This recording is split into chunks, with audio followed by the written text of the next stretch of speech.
Silver languishing around $24 per ounce. When will we see $50 silver? You're going to be startled at what you learned today as a silver investor, a gold investor. And we're going to get started by talking about the fiat money system. Will it lead to much higher silver and gold prices? Today, we are fortunate to be joined by Mr. Daniel Tinkham. He's a wealth consultant. Dan, welcome to Ron's Basement.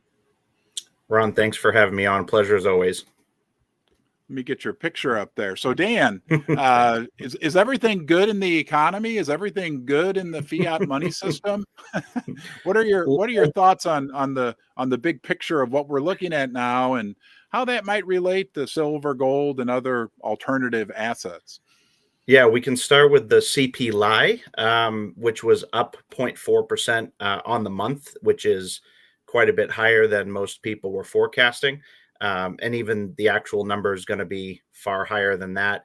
Looking at things such as excluding food and energy, up 3.8%. October of 2023 was at 0.1% increase, and we've seen an increase every month since Q4. That's a significant trend in my opinion. And as we approach the election and as we look into next year, things are being held on by a thread everywhere we look. And the thread is probably the thinnest over at the COMEX and the LBMA, where we're seeing metals being drained as traders recognize arbitrage strategies. As Andy Schechtman has mentioned, the price of silver at the Shanghai Gold Exchange is $2 to $3 higher than the LBMA and the COMEX. So of course these people are going to come in and they're going to take the gold and silver from the east and bring it over, or from the west and bring it over to the east, where they're getting more of a price as they try to establish their new world order. Bear in mind too, the London Metals Exchange is owned by China now. So there's a lot going on around the world, and unless you're really in tune with things, it can be really hard to keep up with the pace of information that's coming out. It's really too much for the average person to handle, and so. It's a lot of information, and then we have to call into question the accuracy of a lot of that information. I want to get your opinion on this. As we get obviously today the CPI numbers, we get employment numbers, which are always then changed and massaged, and we of course have the Federal Reserve, and all these things are playing together. Does it feel like to you possibly that gold in particular, but we know silver will follow, is starting to sense like are starting to kind of call monkey, I guess, for lack of a better way to say it, that the reality is much different than the picture that's being painted for us. Yeah, historically, with the data that we have in a fiat currency, which since 1971, we've been truly off the gold standard. The Fed has been around since 1913. So we can look back in history, what little history we have on that, to see that gold always leads a big bull market run, and silver will always follow. And that's always been the case. And I expect that to continue to be the case. Now, the fact that silver broke through 2000, broke through 21, we're sitting now as we speak. We can, and again, these are always subject to change. 2160 gold, around 2410 for silver.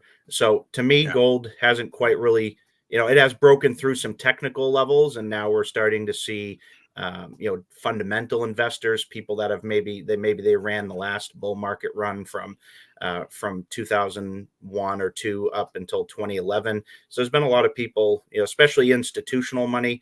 I worked at Fidelity from 2011 to 2016, and their portfolio advisory services really got burned with alt strategies, and particularly 2013 just left a really sour taste in the mouth of a lot of investors. But you have to remember, a lot of investors are just turning their money over to money managers. So for me, it's really a trend. This hard asset movement is about taking control of your personal economy, figuring out where is your money. If you don't know where your money is, then you're not, then you're not doing a service to yourself or for future generations. If something happens to you, leaving it to the next generation. And so, as a wealth strategist, as a wealth preservationist, it's not going to be how much you made moving forward. It's about what you were able to hang on to things like the great taking, especially being in the system. I think a lot of your followers are going to be familiar with my testimony. It scares the living crap out of me. That book really shook me to my core because it broke every conception. I worked with a lot of clients over a long period of time saying, oh, well, if something happens to us, then surely something's going to happen to the whole system, but I don't really see that happening. And even today that you'll hear that echoed, sentiment across, a platform. Financial advisors, accountants, attorneys, the smartest people are the ones inside the system, and they can't really see exactly what could happen, or what will probably happen at some point. And as we see a global system arise, it is looking more likely that they might. I mean, that's the financial nuclear button is the great taking. Will they push it? I don't know. Time will tell on that. But I think the more we bring it to the light, the less likely it is to happen. So, especially, having faith during these days, prayer, whatever that looks like to you, is really going to be critical in taking down this evil, particularly as we approach the election. This is, 2024 is 1776. It's been 248 years since the founding of our nation, when 56 brave souls stepped forward to sign the Declaration of Independence. It's either 25 or 50%. There was a big number that I think maybe it was around a third actually lost all of their wealth fighting tyranny. The king would go after lots of people. He couldn't, the king couldn't touch people like George Washington and Thomas Jefferson, who were able to maintain their estates. And that's one of the things that I teach my clients is looking back in history. I would say the best times in our nation, during this revivalist period when our nation was first discovered, in the early 1600s, as we approached the mid 1700s, there was prosperity, there was peace, and our nation was founded on faith.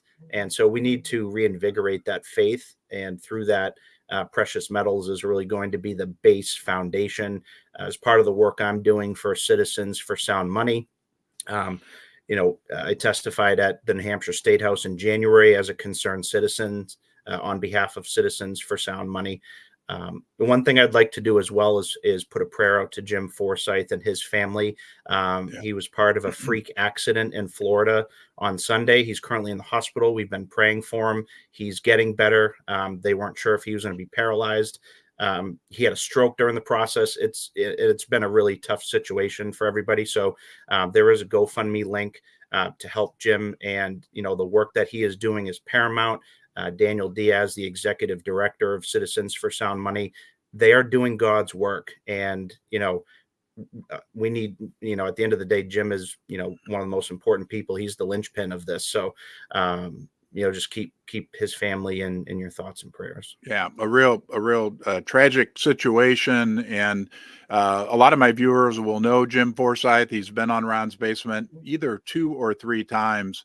I always went away from my conversations with him thinking, what a great guy. And he was the director of, or is the director of Citizens for Sound Money. They are working tirelessly throughout the country to help further the legal tender legislation move. But, as Daniel said, most importantly, let's all say a prayer for Jim, because it's a very tough situation. And he'd be, I guess, happy that we're talking about silver and gold, right, Daniel? getting the word out. Absolutely. Yeah. This, the Citizens for Sound Money movement is one of the most grassroots movements I've ever experienced and encountered before. We're bringing in people like Pat Holland, and just there's so many people that truly believe in it. And there's been some trailblazers. Utah in 2011, they were able to pass a lot of favorable legislation, passing the legal tender status, and it sat dormant for a while within a lot of states. A lot of states it failed. I believe I sent you and Pat some links providing some backdrops of all the failed initiatives. So there's been a lot of work trying to get this through the states, but it's an uphill battle. But the more people that are actively aware of it, when you're contacting your state rep, don't call, as guests have said on your show before, don't really bother with the federal people. We know they're more or less corrupt, and maybe a handful of them are decent, but it's at a state level. And particularly Mike Mahari, your guest, he talks about the 10th Amendment. That is one of the most forgotten amendments. It gives the power to the states. If the power was not delegated to the federal government, the de facto is that it automatically the rights belong to the states. States have forgotten how to assert their rights, and they've usurped that to the federal government. But if you look at the money scheme and the money system that's taken place since the Fed has taken over, it's truly a quid pro quo. It's you scratch your back, you scratch my back, and I'll scratch yours. Big business gets in bed with government. Now we have crony capitalism. That's fascist. That's essentially what we're living in now. Is we might as well live in Italy in 1938 under Mussolini, because Biden is basically a Mussolini, in my opinion. I'm not going to get too I won't go down too far of a road on that. People can think the way they want to think. That's just my personal opinion. All you have to do is just look out there and see, small businesses are supposed to be the backbone of America. And that's really where precious metals can really gain the most traction as small businesses. I give gold backs as tips. So if you go to, and again, I'm a believer of their product. I don't, they don't pay me to tell you this, but upma.org, United Precious Metals Association, was founded in Utah, and they've been making gold backs. In fact, there's gold back ATMs that hopefully we'll start to see more of in the coming years. But from that standpoint, we have to start trying to circulate gold and silver any way possible. And for me, the most effective way is to leave tips, or leave gold backs as tips. And it starts a conversation. People love them. I've never once had someone say, "Oh, what's this? I don't want it." They're curious about it. They find retailers that accept them. And they go up in value. They don't go down. Imagine that. In 2019, when they first came out, they were around $2 each. And some people argue with me, "Oh, well, the premium, it's a big premium." So gold and silver eagles have premiums, but they're the most respected. You get that premium. You earn that premium back. Same thing with gold backs. They have a premium. They hold them, and I think they're somewhere around $4.50. For $1, but they're in different denominations. So we need to circulate gold and silver. Legal tender status is critical. But even before that, we need to start circulating what we can. And for me, gold backs has been a great conversation starter for people who are most likely to use it moving forward. And if our viewer, which they are, I know my viewer, and thank you everyone for being here today. Thank you to the moderators for being here today. Thank you to Daniel Tinkham for being here today. We're going to talk a little more about Daniel's background, but more importantly, what he does now a little bit later in the video. But if you are a gold and silver enthusiast, you will benefit from legal tender legislation. If or when it gets passed in your state. It's something that can be nothing but good for the gold and silver community. So yes, we've got, you mentioned Mike Mahari, Pat Holland, Daniel Diaz, Daniel Tinkham, right, who went to the New Hampshire state capitol and testified during the process. We've got people out there working. You can call your representatives as well. It's an interesting time because a lot of you I know watching right now, you want to be your own central bank. We know, right, that the world central banks are buying gold at like record levels.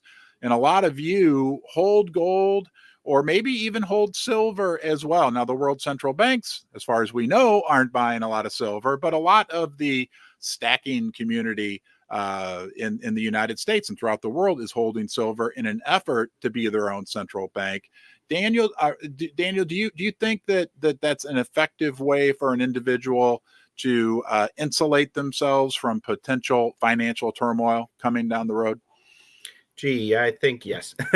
Absolutely. I think if the only thing we have is we can look back in the past to see, okay, here's what happened. Here's how it played out. Was it good or bad? So in history, the only thing that we can definitively say is that gold and silver has held its value for 5,000 years. There's, nothing really as strong as that out there in the marketplace. Sure, there's Bitcoin and some other things that could be left to more of a speculative investment. And hey, look, when I was helping clients manage their money, when they wanted us when they wanted me to manage their money. I would always say 1 to 5% is healthy speculation. At the end of the day, keeps, if it's going to be something that keeps you up at night, don't do it. If it's something that's going to keep you excited and you're going to read on it and you're going to research, I do anywhere from 3 to 6 hours of reading per day is usually what I, try to do to stay on top of what's going on. And, if that's something that you want to stay more actively involved by speculating, I don't see anything wrong with that. What I do see wrong with it is when you start getting overboard and you start having, significant over concentrations in positions that, that you really shouldn't be in. The smartest people in the world that, I would beg them to manage their money because they were so smart, nuclear engineers, and most of their positions were down 70, 80, 90%. But they were in companies that they believed in because they read the technical data, but they didn't understand the investing world. So, but gold and silver, it's the core, it's the cornerstone of your financial plan. It is financial insurance. If you don't have 10% in gold or silver or a combination, and I'm not talking about expensive numismatics, collectible coins, things like that, which you might lump into either the speculative or, create a separate category, you and your financial advisor, to assess how you might want to, collect, graded Morgan dollars or something like that. I'm talking about silver and gold American Eagles and generic gold and silver that you can add to the cornerstone of your portfolio. I mean, this is biblical. It's going to be a biblical event, whatever we see. And for those that have 10% in physical precious metals, and that could mean holding it physically, where you live. It could be a vaulted service or a private service, but if you're going to, if you don't hold it, you don't own it. And, that is somewhat true, but, at the same time too, each person's situation is going to be different. You might live in an area, that's prone to hurricanes or wildfires or tornadoes or whatever the case might be, where you may not feel fully protected. No one should degrade you or put you down for wanting to use a service. And out of all the services I've seen, UPMA is a great choice. Kinesis is a great choice as well. And I won't really, and I'm not paid spokespersons for them, customers for both of them. Just like, folks that want to buy from Pimbex, that's something that you tell them, hey, you can do this or you don't have to do this. But I think the more options that the consumers have, the more authentic the whole marketplace will begin to feel. And then we can actually start to compete with, a lot of the crypto garbage that is out there, because a lot of those projects are going to go to zero. Not all of them, but most of them will. Yeah. You mentioned something earlier about gold and silver being the cornerstone of a smart or an effective, your opinion, financial plan. I want to get your opinion on Exter's pyramid and how that would, how you would see that playing into gold and silver being a cornerstone for an individual to protect their wealth. But because to me, when I look at this, what I see is that gold and silver are the base. They are the foundation, the cornerstone. On top of that, we have bank money, derivatives, debt, all types of different things out there. Any thoughts on that when you kind of look at what John Exter gave us several decades ago? Yeah, well, I definitely agree that silver is at the very tip of Exter's pyramid. Much more so than gold. There's only so many elites and wealthy people that can store X amount of gold. But at the end of the day, when gold and silver become real money, if we ever do find our way back to a silver standard specifically, the Great Silver Crime of 1873 kind of switched it from silver to gold. I'd love a bimetallic standard, which means you would have both. And then the government could come in and say, we're going to peg, gold at, 14,000 an ounce, and we're going to peg silver at, 600 an ounce, or whatever number they might pick. It would be great if the government came in. I like your estimates. Well, here's the thing. No, I don't. Yeah, it doesn't matter what the estimate is. Silver is going to provide a far greater magnitude of order in terms of what, because there's value and then there's price. So 1 ounce of silver, 1 ounce of silver, but the price can be, determined. it's either going to be determined by the marketplace or by manipulation. And you have to determine, how authentic is a market relative to what I think it's going to do. And I think the average person on your channel is going to see silver as a much higher multiple. But people still like gold because it still provides a lot of liquidity and the spreads are very narrow. So if you're going to invest or if you're going to, I guess it's not even invest, you're taking fiat currency and you're exchanging it for real money. So to me, it's more of an exchange, but some people, if you want to look at it as an investment and you need liquidity, gold is going to provide you a lot more liquidity, but silver will, give you the magnitude of order that your portfolio would need during a financial catastrophe where all your other assets are either significantly reduced or even eliminated if you lose access. And we've heard lots of testimony. The money market fund that broke the buck back in 2008, the average investor had their money locked up, for 1, 2, 3 years after that event. MF Global, when they failed, that tied up customers' money.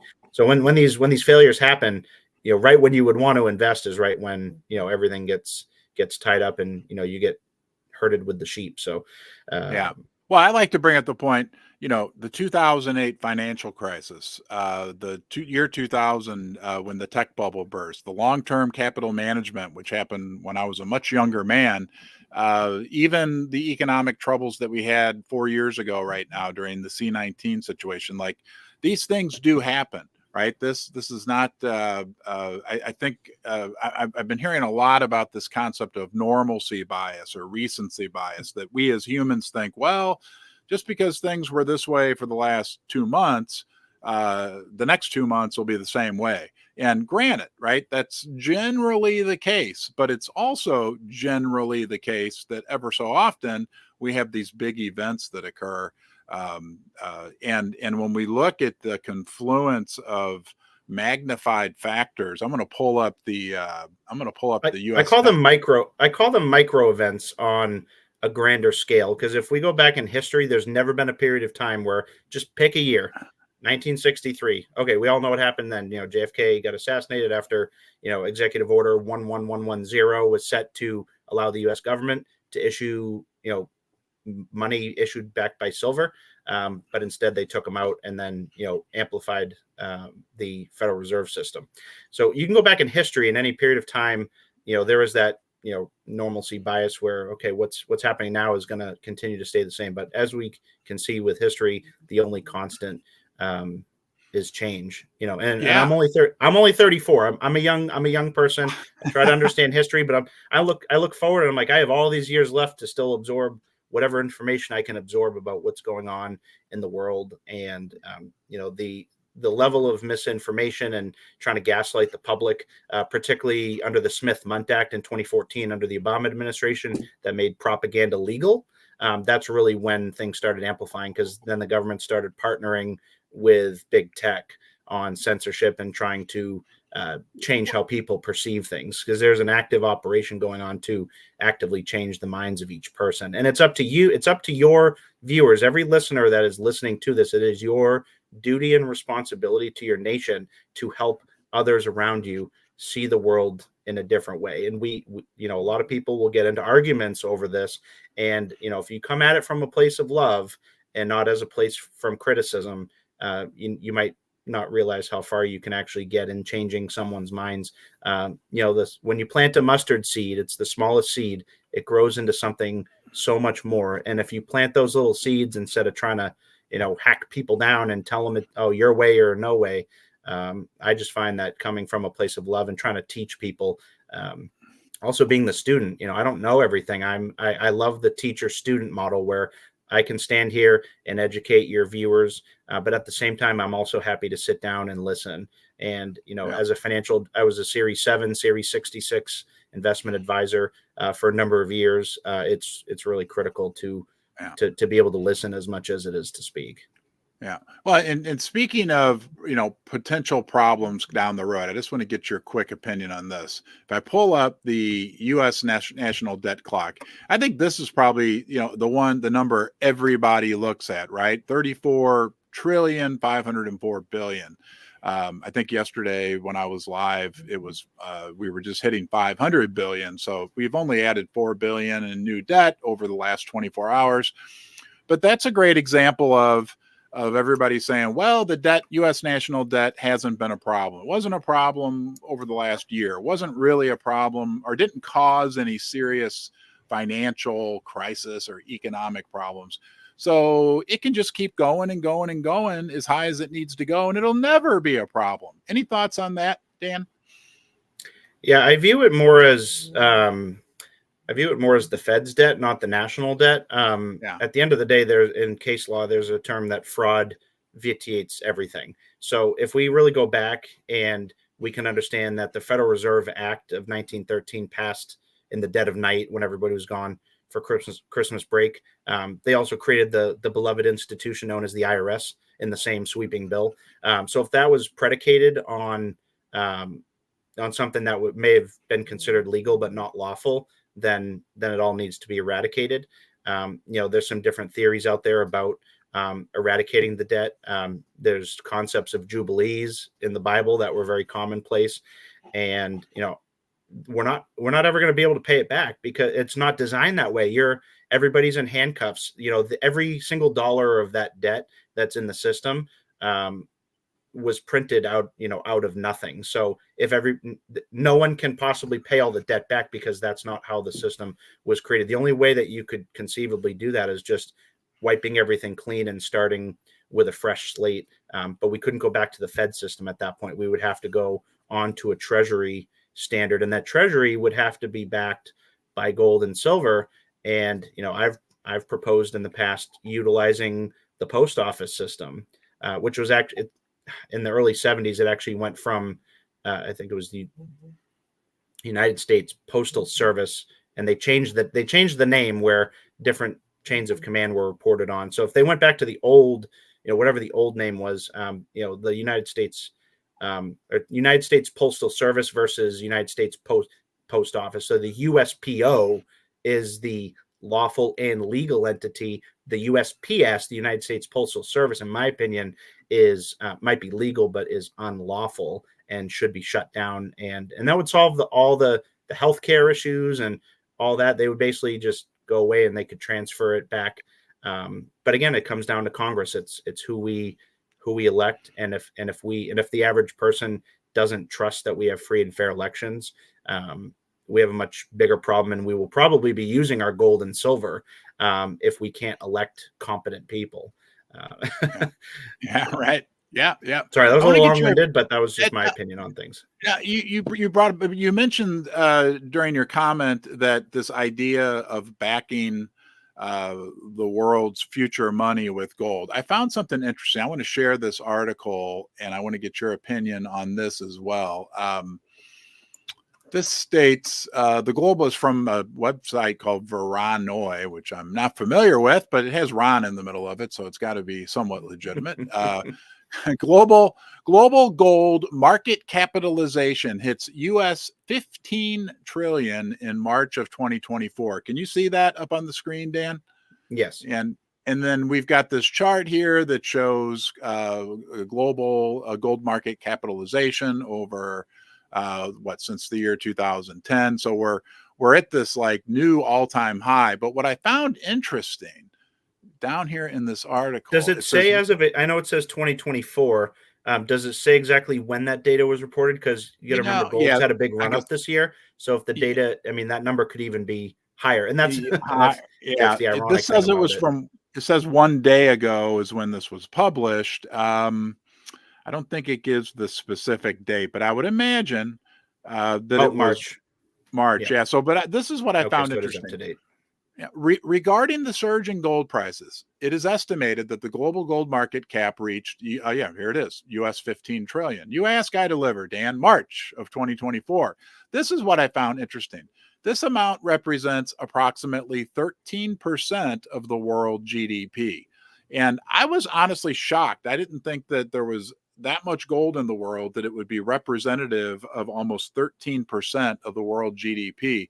So I guess if you take out all that, we could go back and look at Exeter's pyramid, all those derivatives, all that debt, all that paper money, and we really just back the world GDP with gold at 13%. I think that would be pretty, fairly plausible.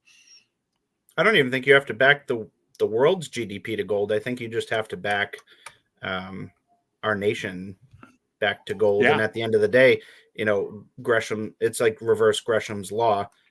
People will chase down the good money. So they would, that gold and silver that is leaving the United States in London and going to China, it's dripping, but it's going a little bit faster. I can tell you if Treasury announced tomorrow, we're announcing we're doing a gold and silver backed, they don't even have to say the numbers. That gold and silver is going to be coming back so fast, it would make your head spin. Yeah. And I don't expect that under this administration, but if we do get a new administration, if the right ideas are brought to the forefront, maybe if someone gets in, maybe they'll appoint me as Treasury Secretary. No, just kidding. I don't want it. You could follow in the shoes of solutions. Follow in the shoes of Steve Mnuchin, right? You take over his old office from a few years back. You said something earlier that I think is critical for silver and gold investors to realize. I had a conversation with Rob Keynes. I don't know if you know Rob. It was about 9 weeks ago.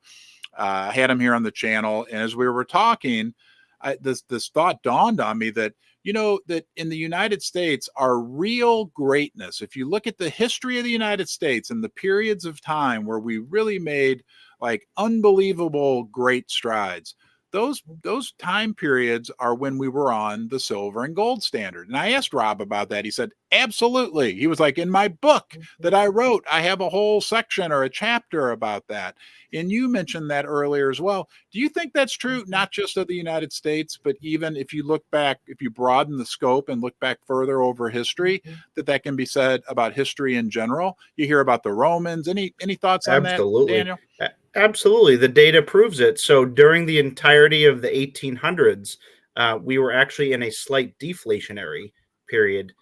Deflation is actually very good for everyone. It brings the price down, which means that more goods and services become available. So let's say, like an eye doctor, for example. Well, guess what? If the price just keeps going up and up and up, there's a lot more people that are not going to be seeking out that eye service because they're going to say, well, it's too expensive, or I don't have insurance, or whatever the case might be. But if the price is going down 0.5% or 1% or 2% a year, and we have these gyrations of free market enterprise balancing out the system, maybe there's a little deflation and then there's a little inflation, but it's maybe back to zero line, and then it deflation again. So throughout the 1800s, there was good deflation. Now bad deflation is during the Great Depression, but that only happened because the Federal Reserve intentionally, and I will go out on a limb and say that they intentionally caused the Great Depression.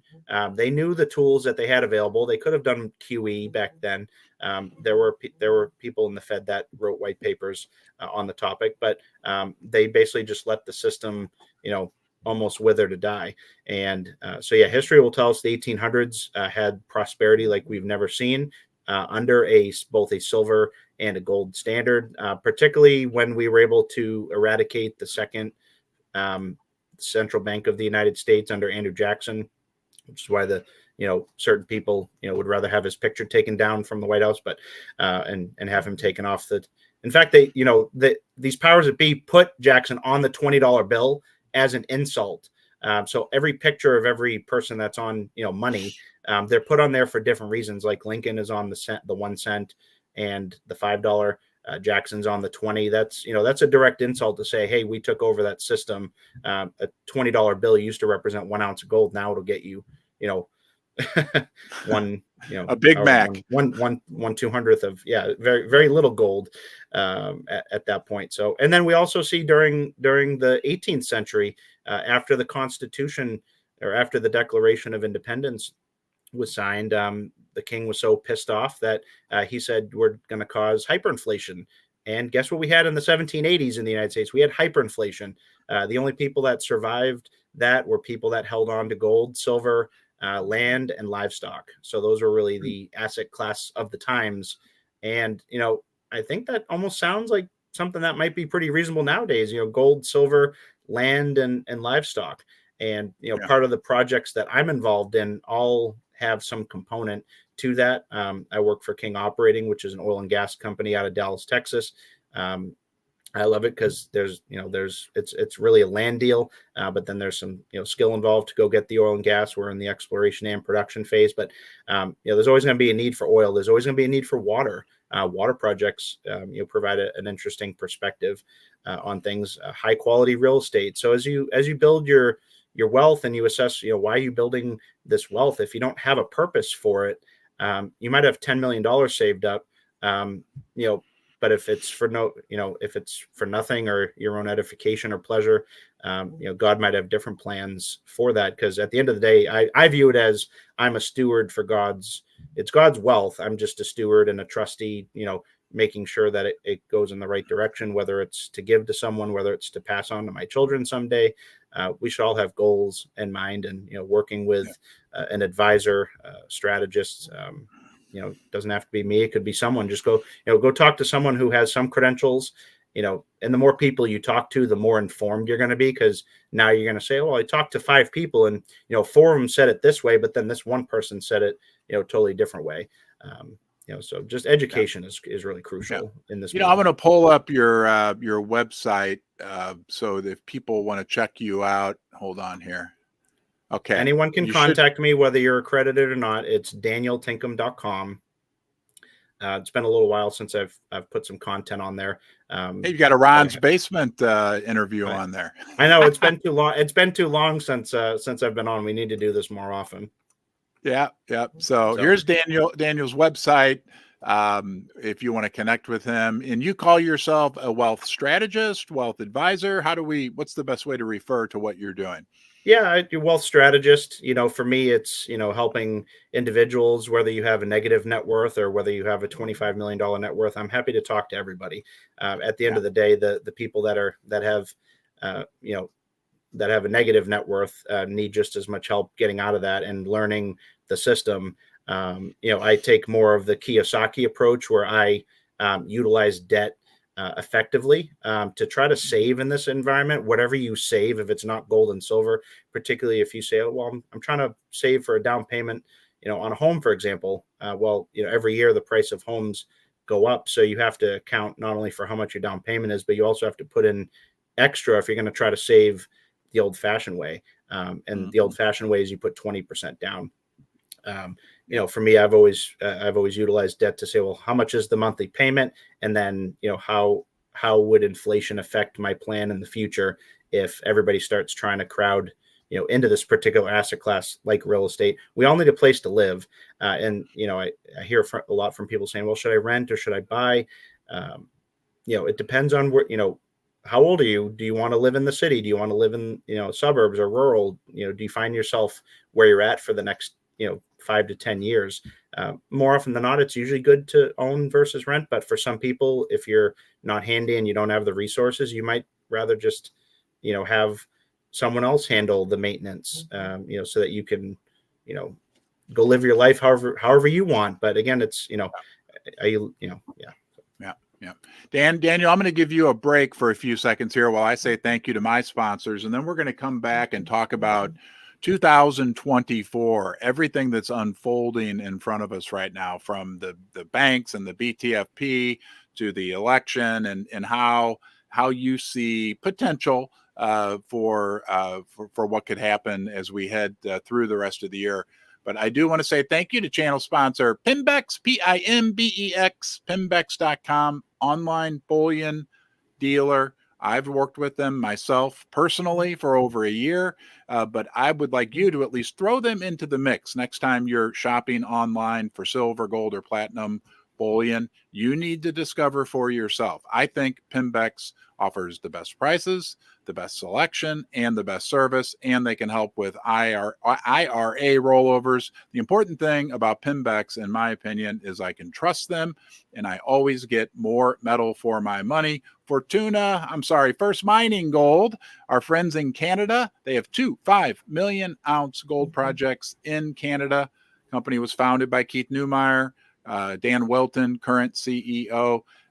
All told, they have about 12 million plus ounces of gold in the ground in Canada. And Fortuna Silver recently announced their 2024 earnings. They generated an unbelievable amount of cash in the fourth quarter of 2023.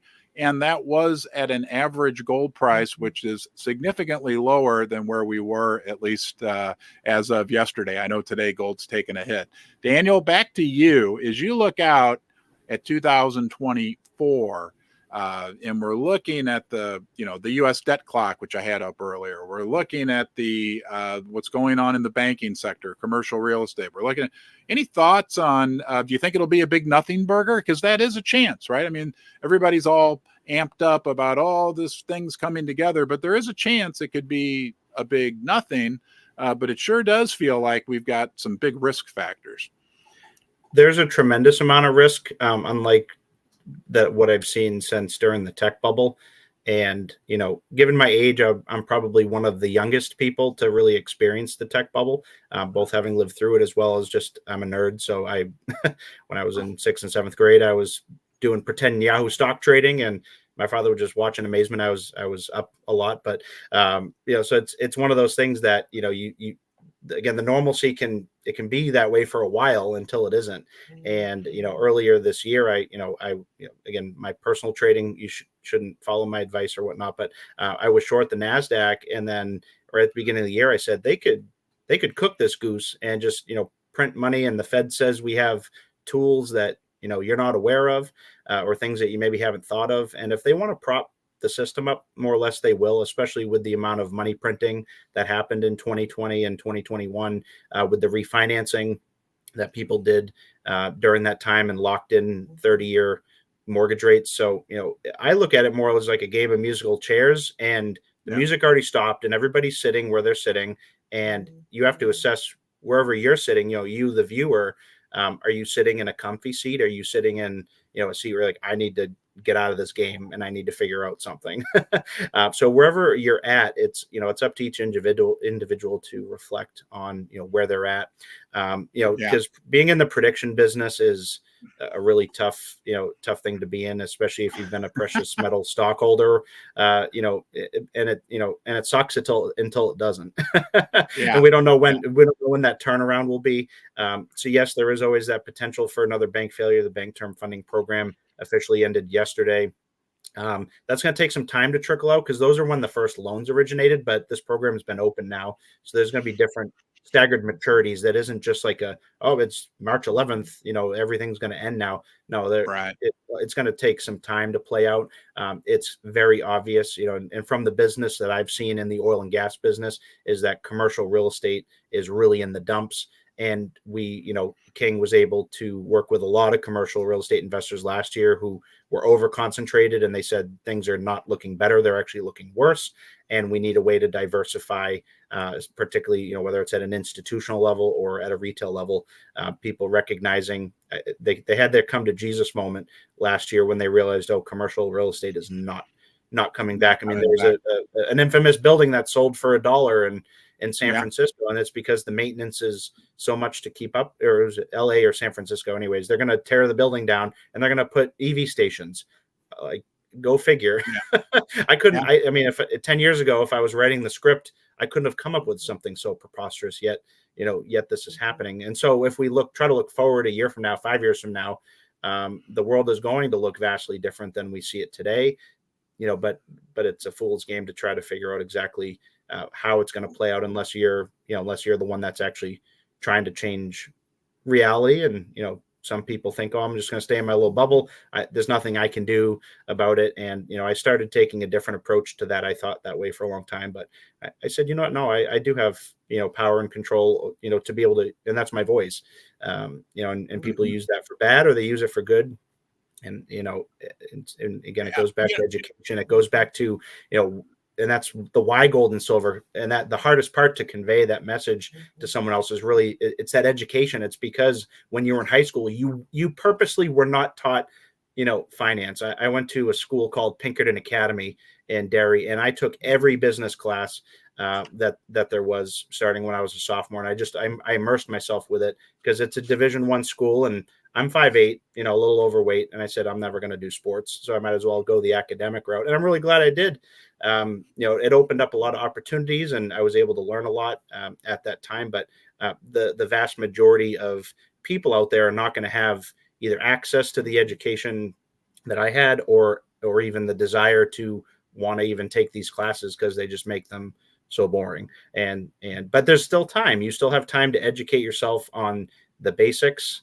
There's channels like Ron's all over the place. But Ron, you've been an amazing resource for people who are just looking for basic information. They want to hear the truth. And, your followers may not necessarily know every little minutia detail of what I've covered today, but they know in their heart of hearts that what I've said is the truth, because that's the truth as I see it. And other people might argue with me about little caveats here and there. That's okay. I change my mind quite often on certain topics. We have to evolve and, not be in the same frame of mind for our health too. I always say it's okay to disagree with me in the comment section. I don't mind, right? Because that gives me an opportunity to learn, right? I may not agree with what you say and I may not learn anything, but I've learned a lot just from listening to other people, because I've tried to figure it all out up here, Daniel, and it just doesn't work. It's better. I've learned it's better to listen to other people. I want to throw in two things with what you just said as you were speaking about what could happen during 2024. This like powerful thought came into my mind.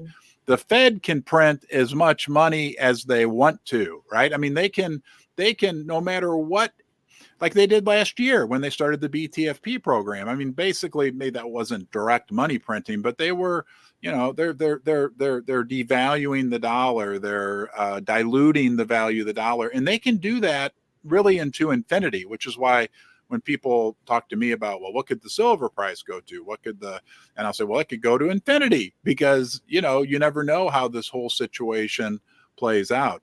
The other thing that I want to throw in as you were talking that I thought of is I think we don't know for sure. And I like the way you said, like, none of us, the prediction business is very difficult. What's going to happen in 2024?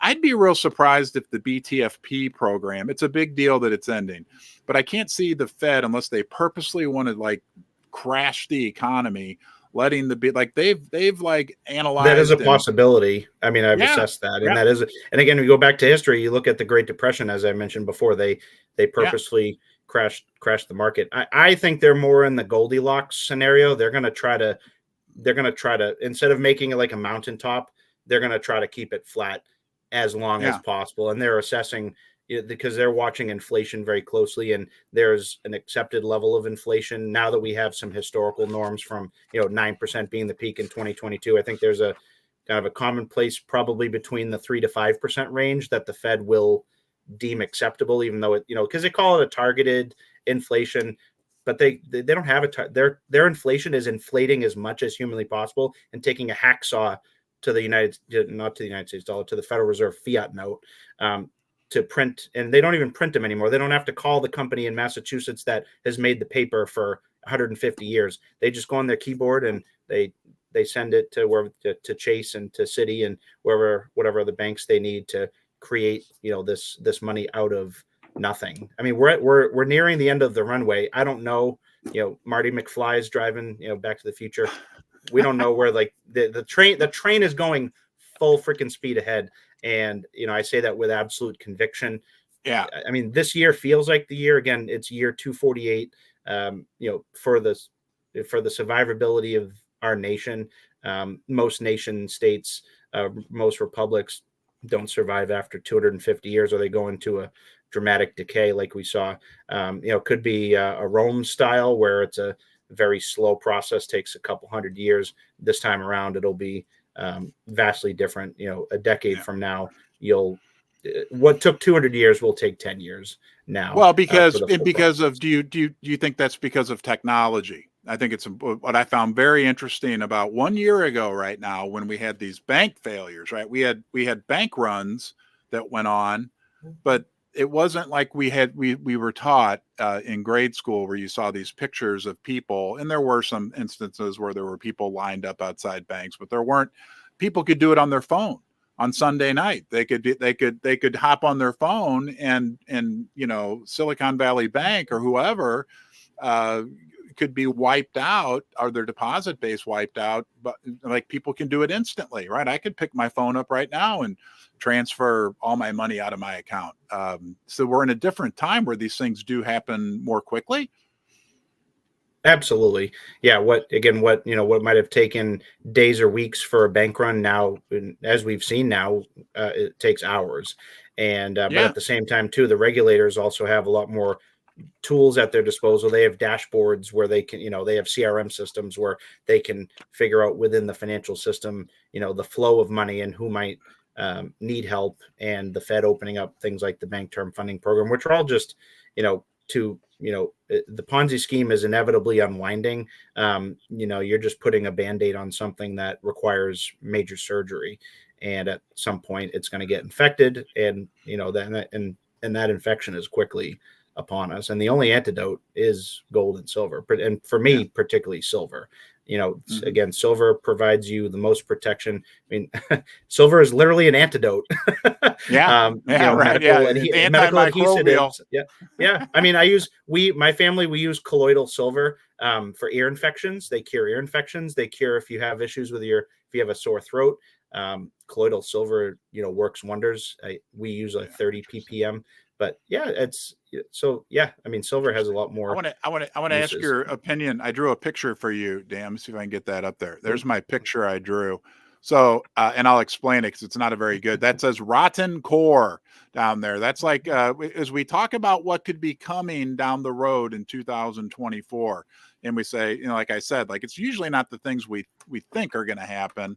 But I think we're dealing now with it's like a rotten core, and that could be the national debt, the money printing, all this stuff, right? Like the unsound, the synthetic nature of what's going on. And something will eventually work its way up to the surface, right? Because I tried to draw sunshine up there, like, oh, on the surface, everything's great. But it's kind of like a big pool of magma in the earth. That's, eventually it works its way to the surface. Because that core that we're dealing with.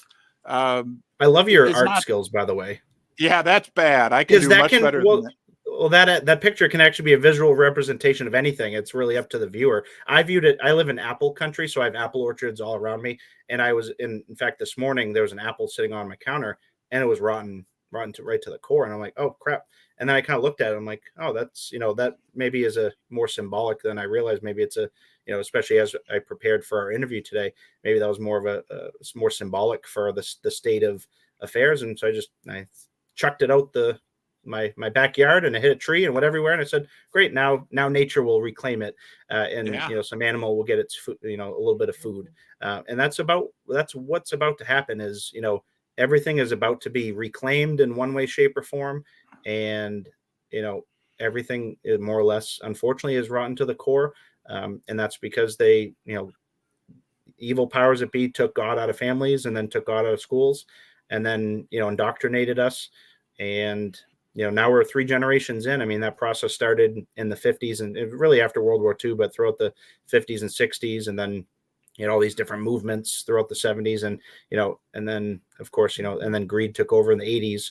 So we've gone through this evolution as a nation where, we all need to reflect back on, okay, why are we, where we're at this point. And, history can pretty easily tell us where things went wrong. And again, it goes back to, do you love your neighbor as yourself, or, are you fighting with everyone? And, there's a lot of people fighting with everyone else right now. And there is still time for people to be saved and, to change their ways. But, that the time is quickly approaching where, again, I don't want to get too biblical, but God is saying judgment is right around the corner. Change your ways or else. And for a lot of people, it's going to be, a really terrible judgment for their wrongdoings, particularly within the government. They sign an oath, and, if they don't uphold that oath and they're found, committed guilty of treason, that's punishable by death. And I'll leave it there. I'll leave it for your viewers to, because I view town squares as integral, as a place where people can come together and speak their minds. And that doesn't really exist anymore. And everybody's been fragmented on social media. Nobody gets together anymore and goes down to the town square anymore. And well, except for on your comments, of course, that's where all the best people hang out. But yeah, it's a tough world we live in, but I keep the hope. I keep the faith, knowing that everything will be okay on the other side. It's just, we're going to go through the mud. It'll be like Marine training at Paris Island. We're going to go through a lot in the coming days, weeks, months, years. I don't know exactly what that's going to look like for everyone. Some people are going to be more disproportionately affected. I feel personally that God is protecting me and my family, and during these times, and but that none of us are immune to what the possibilities of what could happen. So I think just being here on your channel, your viewers are already in a far better situation than they were before.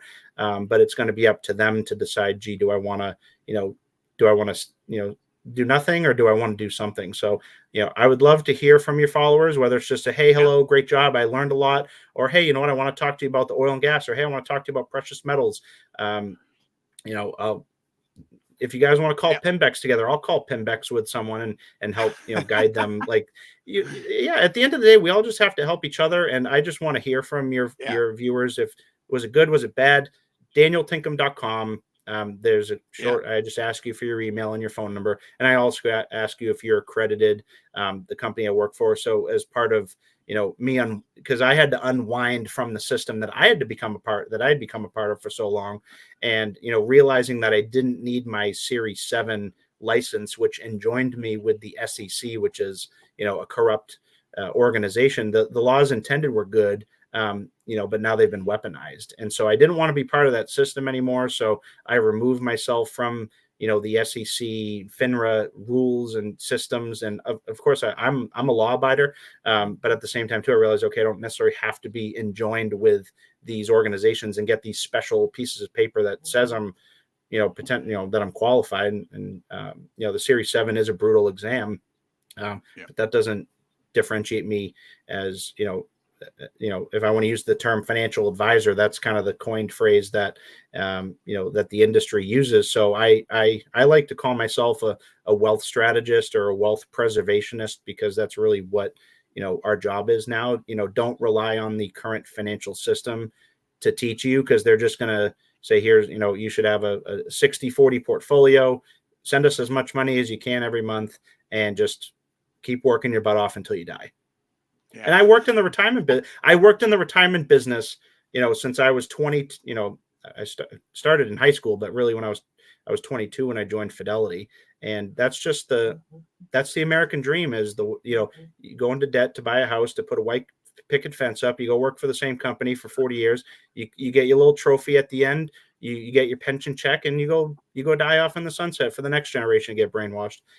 We got to change our ways. And so what this generation is doing, particularly I'm part of the millennial generation, and we're squeezed between the boomers who, blame our generation for a lot, whereas in reality, a lot of the boomers, didn't raise their children the correct way. But then you also have the Gen Zers that are coming up that look at us like, who are these people? These millennials, they know all this music and they know a lot, and we're stuck here on TikTok trying to assess the world. Our generations, I would say I was born in the late 80s. So late 80s, early 90s, we're a special generation. Just keep an eye on things as the years go. But, I'm either a student or I'm a teacher. So at the end of the day, I really appreciate you giving me an opportunity to, I guess, to do God's work, if you want to call it that. I actually have a fear of public speaking, so I actually have that phobia. But I've learned to overcome that. I think we've kind of learned to overcome it, knowing that we're doing the right thing, that we're just trying to get out there and teach people. And so thank you so much. And we're doing the ultimate form of public speaking, because we are blessed and fortunate, and have gratitude for the fact that we've had over 400 people join us on a live stream today. People from all over the world, and there'll be thousands and thousands of people who watch this Daniel, on behalf of all 400 plus of them who were with us today, thank you for joining us. Okay, you've shared an immense amount. Thank you. Yeah, thank well, you. And I wanted to add too, if anybody is visiting New Hampshire, breakfast or lunch is on me for anyone that wants to meet up and just chat. I live in Londonderry, New Hampshire. I love Janie's Cafe. We go to Mary Ann's. There's Red Arrow Diner. There's a lot of great eating, a lot of great joints. In fact, Jim FORSYTHE and I had breakfast at the Red Arrow Diner, and he did claim his 10-ounce silver bar. And I think I sent you a picture of that. And anybody that wants to take me up on that, reach out, and we'll set up a breakfast and lunch. And whatever you do, folks, don't call it New Hampshire. They do not like that. Trust me. It's New Hampshire. Well, it depends on where you are in the state. So my family originated in the Merrimack. Well, my father's side originated in the Merrimack Valley. So it's New Hampshire because you're still kind of toward, so you're still near the border of Massachusetts. But the further you go north, you're going to hear just more New Hampshire.